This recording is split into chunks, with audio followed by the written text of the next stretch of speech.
Sekitar pukul 9 malam. Dertit, dertit, ponsel yang Larasati letakkan di atas meja balkon kamarnya bergetar. Larasati yang duduk santai di kursi segera meraih ponselnya dan melihat nama kontak pemanggilnya. Di layar ponselnya yang menyala, terpampang dengan jelas nama kontak pemanggil Mas Rian. Larasati tersenyum penuh arti. Ia lalu menggeserkan tombol berwarna hijau dan menempelkan ponselnya di telinga. Assalamualaikum Mas. Sapa Larasati semanis mungkin. Waalaikumsalam, sayang. Kamu lagi ngapain? Tanya Rian. Baru bangun, baru selesai makan juga. Ada apa Mas? Tanya Larasati. Begini sayang, Mas menyerempet mobil orang. Yang punya mobil marah-marah minta ganti rugi, sayang, tutur Rian panik. Ya kalau memang kamunya yang salah, ya ganti rugilah, kalau enggak mau dikeplak sama yang punya mobil. Ucap Larasati asal. Bukan kayak gitu sayang. Lalu, masalahnya di mana? Tanya Larasati. Masalahnya aku nggak bawa uang cukup. Mas pinjam duit kamu dulu ya sayang. Entar gajian Mas balikin. Loh, aku juga belum gajian Mas. Ini aja tinggal duit 130.000 buat belanjan besok sama lusa. Larasati menahan tawanya. Masa nggak ada duit sama sekali sih sayang? Ucap Rian kukeh. Ya kan kamu tahu sendiri keperluan kita banyak Mas. Belum lagi buat Mama Rina dan Maya. Aduh, bagaimana ini? Kalau nggak bisa bayar ganti rugi, Mas akan dibawa ke kantor polisi oleh yang punya mobil. Rian berusaha mencari simpati istrinya. Kamu share deh, Mas. Biar aku yang ke sana sekarang. Pancing Laras. Ya, jangan sayang. Udah malam, bahaya, ucap Rian gugup. Ya iyalah, bahaya. Di sana ada istri mudamu beserta keluarganya yang kau traktir, ucap Larasati dalam hati. Ya udah sayang, kalau nggak bisa nggak apa-apa. Mas minta bantuan teman aja. Wassalamualaikum, pamit Rian dengan sedikit kesal. Waalaikumsalam, sahut Larasati. Tut, sambungan panggilan suara terputus. Larasati tersenyum puas. Kena kamu Mas, kekeh Larasati. Jadi, sebelum berangkat tadi Rian berdiri di depan meja rias. Rian membuka tas kerja Laras dan diam-diam mengambil dan membuka dompet Larasati. Larasati yang pura-pura tidur, diam-diam memantau suaminya melalui pantulan cermin di meja riasnya. Terlihat dengan jelas, Rian menarik kartu anjungan tunai mandiri milik Laras dan memasukkannya ke dalam saku celananya. Setelah Rian benar-benar berangkat dari rumah mereka, Laras bangkit dari tempat tidur dan mengaktifkan kembali ponselnya. Ia menghubungi customer service 24 jam, meminta blokir kartu ATM miliknya, dengan alasan kartu tersebut tertelan mesin ATM. Larasati sudah dapat menebak apa yang akan suaminya itu lakukan dengan ATM itu. Sudah pasti Rian akan mentraktir istri barunya sekeluarga dengan uang Larasati. Ah Mas Rian, rasanya aku ingin melihat penderitaanmu malam ini. Belum lagi bahan bakar mobilmu yang sudah tak seberapa, sorak Larasati dalam hatinya. Sore tadi, saat Rian sedang mandi, Larasati memeriksa isi di dalam mobil Rian dan sempat melihat bahan bakarnya yang tinggal sedikit. Larasati tahu, suami tengilnya itu belum gajian. Di tempat yang berbeda. Ayang, gimana ini? Rengek Salma. Aku malu sama ibu dan bapak. Masa punya suami seorang manajer kaya raya, bayar makanan beginian aja gak sanggup. Rutuk Salma pelan. Ya sabar dulu. Ini lagi diusahakan. Sahut Rian yang mulai emosi. Malam ini, Rian menjemput istri barunya beserta kedua orang tua dan dua adik iparnya. Mereka pergi makan di sebuah restoran mahal di kawasan Tangerang. Mereka memesan aneka makanan dan minuman enak di sana, dan menikmatinya sembari bercanda dan tertawa bahagia. Sesekali mereka mengejek Larasati yang dengan gampangnya mereka bodohi. Ternyata istrimu itu bodoh juga nak Rian. Ucap ayah Salma sembari terkekeh. Kenapa nggak kamu ceraikan saja si Rian? Tanya Bu Lucy, Ibunda Salma. Belum saatnya Bu, nanti kalau sudah waktunya aku akan ceraikan dia. Sahut Rian yakin. Ayang, antara kalau si Laras udah kamu ceraikan, rumah itu harus jadi milikku ya Ayang? Rengek Salma manja. Dan mobil yang Laras pakai juga kamu harus ambil. Jangan sampai Laras menikmati barang apapun dari kamu setelah kalian bercerai. Tambah Salma. Glek, Rian menelan saliva yang tercekat di tenggorokan. Gila, bagaimana mungkin aku bisa mengambil mobil yang dipakai Laras? Bisa kelar hidupku dicincang oleh Laras. Kalau rumah, bisalah aku mengusir Laras dari rumah itu, ucap Rian dalam hati. Mas, kamu dengar gak sih aku ngomong apa? Salma memelototkan matanya. Iya sayang. Semua akan jadi milikmu. Sahut Rian tergagap. Nah, gitu dong. Salma tersenyum bahagia. Aku akan jadi nyonya manajer, punya rumah mewah, mobil mewah, uang banyak, juga barang-barang branded. Aku akan keluar masuk butik dan salon kecantikan seperti yang sering dilakukan oleh istri-istri bos. Kekeh Salma dengan wajah yang berbunga-bunga membayangkan akan hidup bergelimang harta. Rian hanya memanggut-manggutkan kepalanya. Anak ibu memang pintar memilih suami. Puji Bu Lucy pada putrinya. Gak nyangka, anak bapak bisa dapat pria tampan dan tajir. Kekeh Pak Henry. Iya, Kak. Kalau kakak sudah kaya, Sukri minta beliin sepeda motor ya Kak? Biar kayak teman-teman Sukri, kalau nongkrong bawa sepeda motor gede. Sukri, adik Salma yang sekarang sedang duduk di bangku sekolah menengah atas ikut bicara. Oh, pasti itu. Kekeh Salma. Kalau Rendra mau minta apa? Salma menatap adik bungsunya yang masih mencocol jari telunjuknya pada sisa-sisa saus asam manis di piring putih. Rendra mau ke Bali aja Kak. Kata teman-teman Rendra, Bali itu bagus banget. Sahut bocah laki-laki yang masih duduk di bangku sekolah menengah pertama. Jangan lupa belikan ibu cincin berlian ya. Biar ibu juga bisa pamer sama tetangga kita. Ucap Bu Lucy berapi-api. Bapak juga, Bapak mau jam tangan mahal seperti milik Pak Rudi, bos Bapak. Pak Henry pun turut berhalu. Salma berdiri dari duduknya dan merentangkan kedua tangannya. Beres, tunggu sampai Salma hamil dan Mas Rian menceraikan istri mandulnya dulu. Semua akan menjadi milik Salma. Ucap Salma tersenyum sumringah. Salma adalah anak pertama dari 3 bersaudara. Kedua adiknya laki-laki. Mereka berasal dari keluarga yang tidak begitu mampu di sebuah desa di Jawa Barat.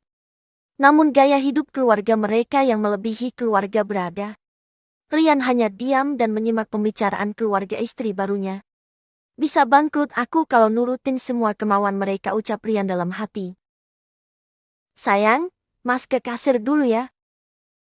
Ucap Rian kepada Salma, setelah mereka semua selesai menyantap semua hidangan di atas meja. Iya sayang.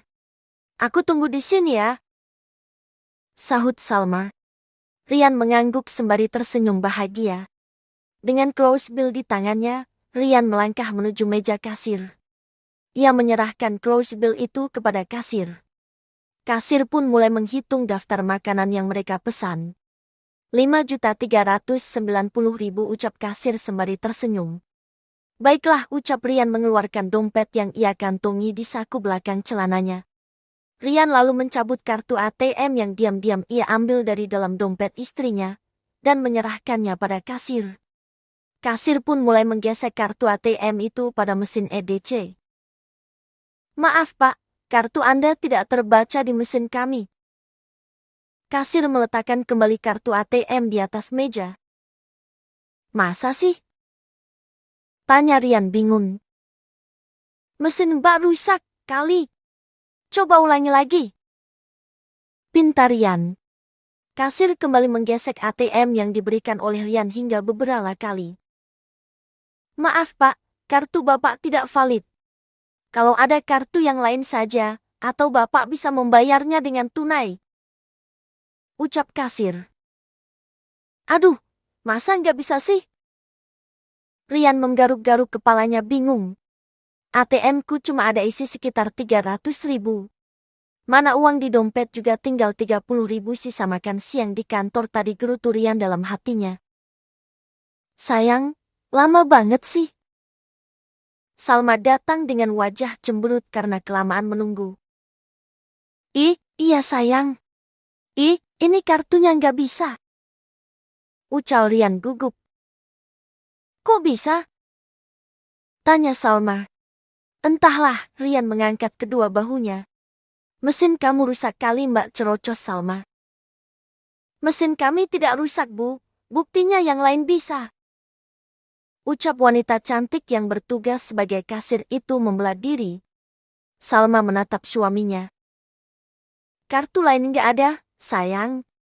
Yang satunya kosong, Mas belum gajian, duit di dompet pun tinggal 30.000.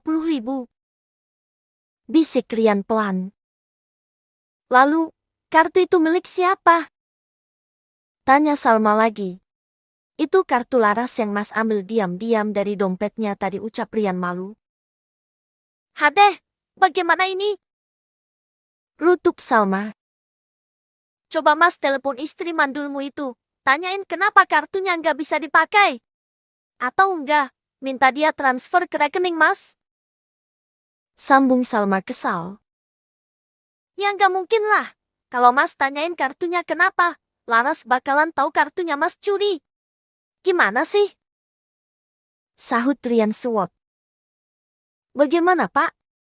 Kalau Bapak dan Ibu nggak bisa bayar, silahkan tinggalkan kartu tanda penduduk atau SIM kalian sebagai jaminan. Ucap karyawan restoran memberikan solusi. Enak aja. Suami saya ini manajer loh Mbak. Kalau cuma buat bayar makanan di sini mah kecil. Bila perlu sama restorannya suami saya beli sekalian. Ucap Salma sombong. Has? Rian mendelikan matanya pada Salma. Ya kalau begitu silakan dibayar Bu, ucap kasir itu tersenyum mengejek. Sebentar, saya telepon seseorang dulu. Jawab Rian. Rian lalu berjalan sedikit menjauh dari meja kasir, ia pun dengan suara pelan menelpon Laras. Setelah selesai menelpon Laras, muka Rian nampak semakin kusut. Gimana Mas? Tanya Salma. Laras juga lagi nggak punya duit. Dia belum gajian.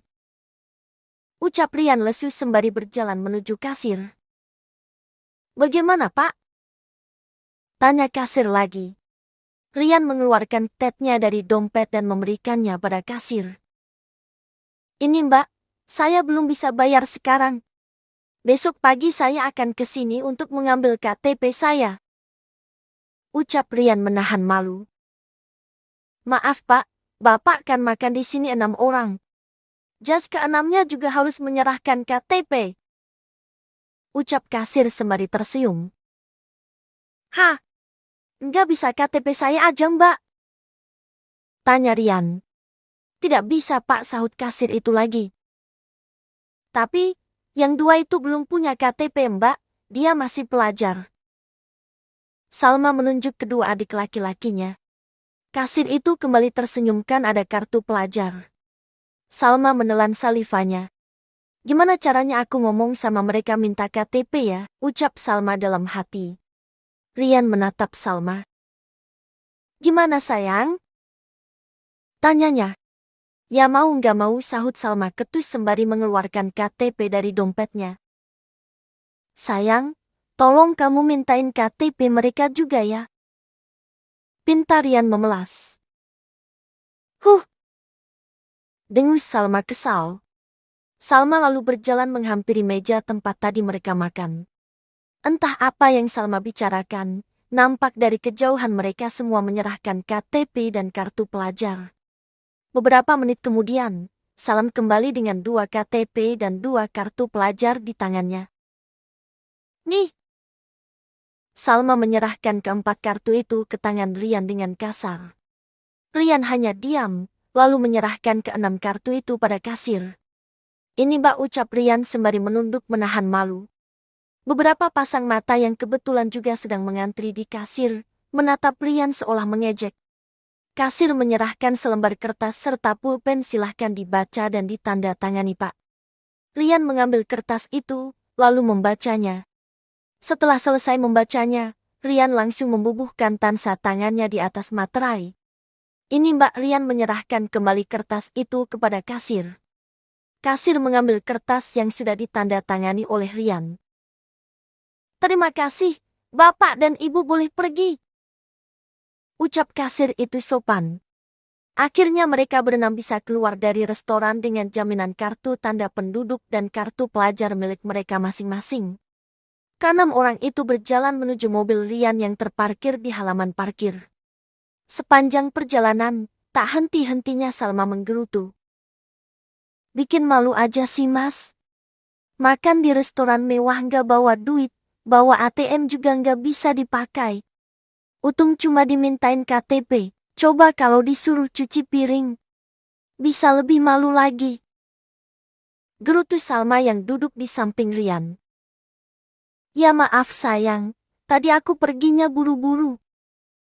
Ucap Rian kesal karena merasa dipojokkan oleh istri barunya. Besok, kartu pelajar Sukri harus balik Mas. Takutnya ditanyain sama guru Sukri. Ucap Sukri sewot. KTP Ibu sama Bapak juga loh Rian. Itu penting buat kami pergi kemana-mana. Pak Henry pun ikut bicara. Iya. Besok Rian akan ambil semuanya. Sahut Rian ketus. Ah, sial. ATM Laras pakai acara error pula. Mana gajian masih 3 hari lagi, rutuk Rian dalam hatinya. Tiba-tiba mobil yang dikendarai Rian berhenti. Kenapa Mas? Tanya Salma panik. Enggak tahu nih, tiba-tiba mogok. Ucap Rian mulai gusar. Jangan-jangan bahan bakarnya habis, celetuk Bu Lucy yang dari tadi hanya diam. Iya Bu. Sepertinya bahan bakarnya habis. Sahut Rian grogi. Aduh Mas, gimana sih? Tadi nggak bisa bayar makanan, sekarang nggak ada bahan bakar. Gerutu Salma. Kalian tunggu di sini, saya akan beli solar eceran di depan sana. Rian menunjuk sebuah kios yang menjual bahan bakar eceran. Rian turun dari mobilnya dan berjalan mencari kios yang menjual bahan bakar minyak eceran. Sekitar setengah jam kemudian, Rian kembali dengan menenteng cairan di dalam botol air mineral berkapasitas 2 liter. Ia memasukkan cairan itu ke dalam tangki mobilnya dan mobil pun kembali menyala.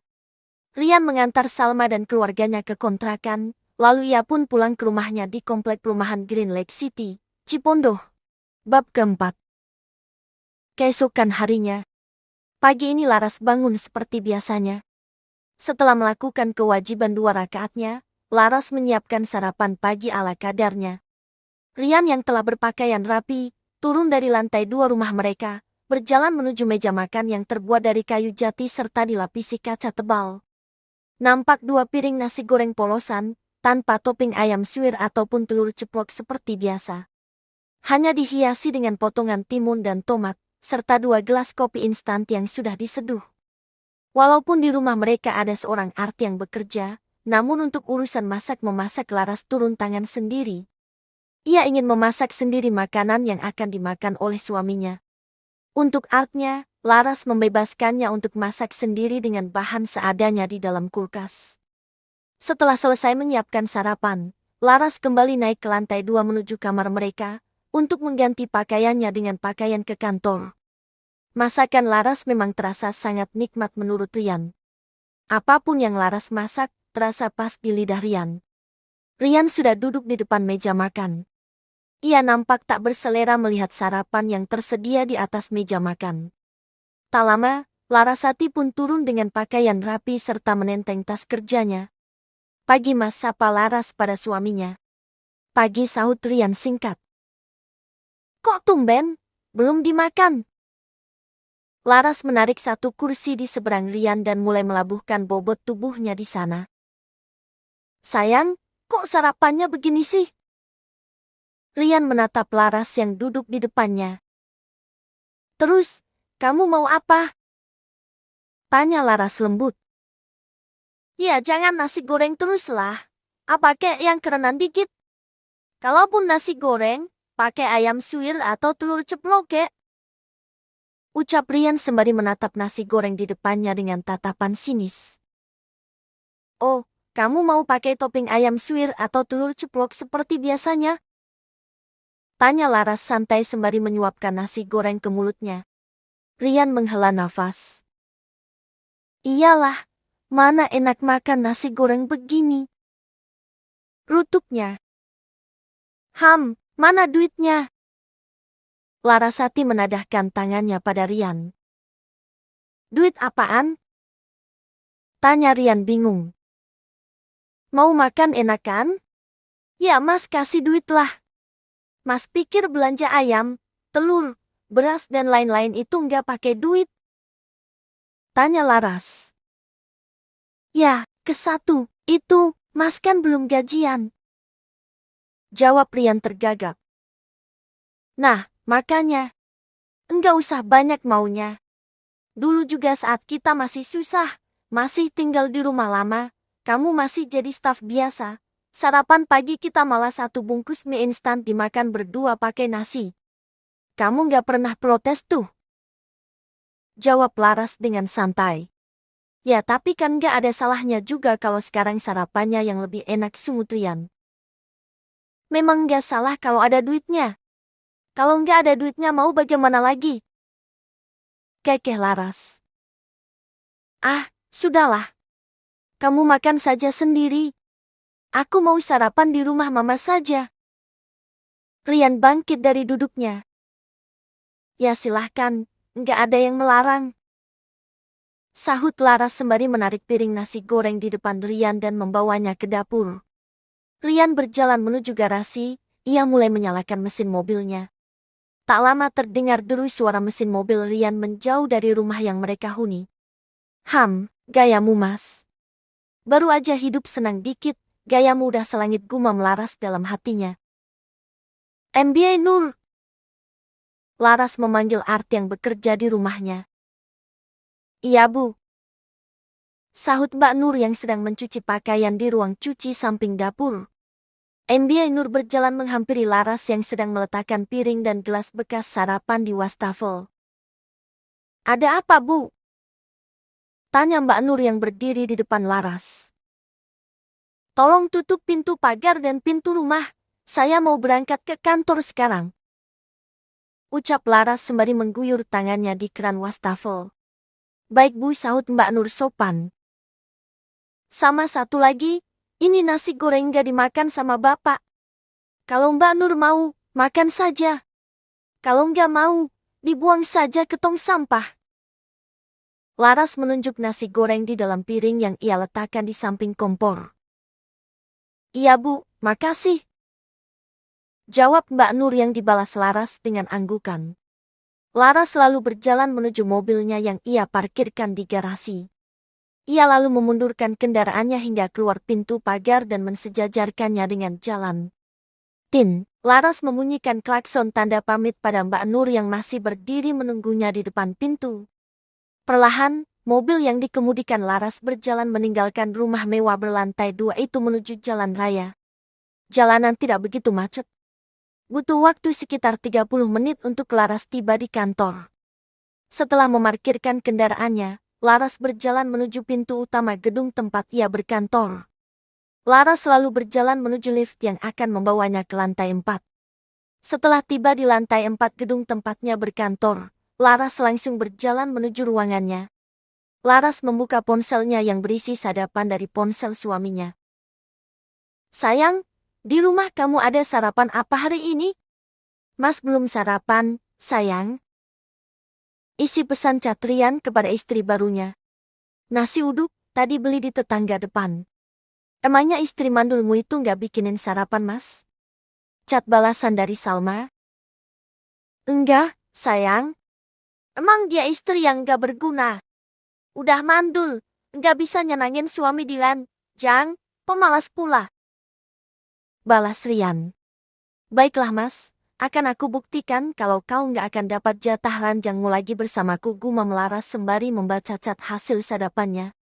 Udah, cepatan ceraikan saja wanita nggak berguna itu, balas Salma lagi. Nanti, sayang. Belum saatnya mas menceraikan dia. Balas Rian. Aku tunggu berita perceraian kalian, sayang. Iya sayang.